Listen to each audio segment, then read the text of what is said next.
There are careers, and then there are lives lived in service to something greater. Tonight, the hallowed halls of the city courthouse, which had witnessed decades of decisions that shaped lives, stood in reverent stillness. A man was about to be immortalized, not with words, but with a single portrait. The judge, his very name evoking both respect and awe, had spent his life weighing the scales of justice. His decisions, thoughtful and unwavering, had rippled through the community like pebbles dropped into still waters.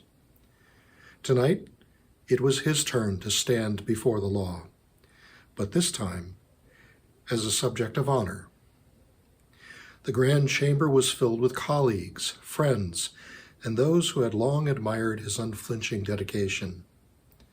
They gathered not only to bid him farewell, but to ensure that his legacy would forever be tied to the courthouse he had served so faithfully.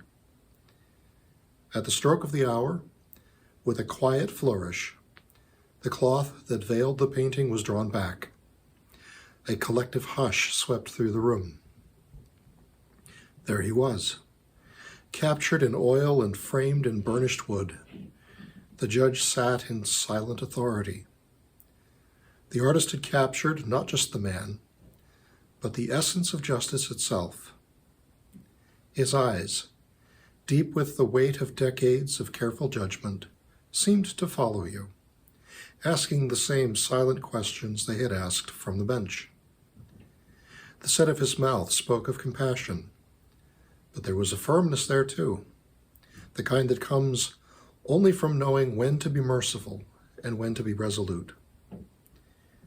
The courtroom walls, once merely a place for verdicts and arguments, now held his legacy in more than name. The brushstrokes on the canvas told stories, the long hours, the hard decisions, the unyielding pursuit of what was right.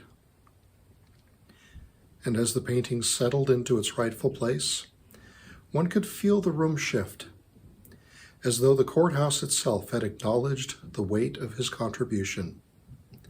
In that moment, it wasn't just a portrait. It was a reminder, a symbol of what justice could be when wielded by a steady hand and an unwavering heart.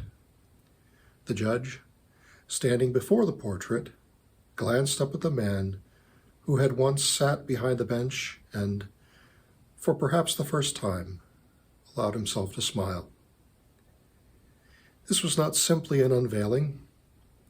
It was the closing argument of a life lived in service, a testament to a man who had become the very embodiment of justice.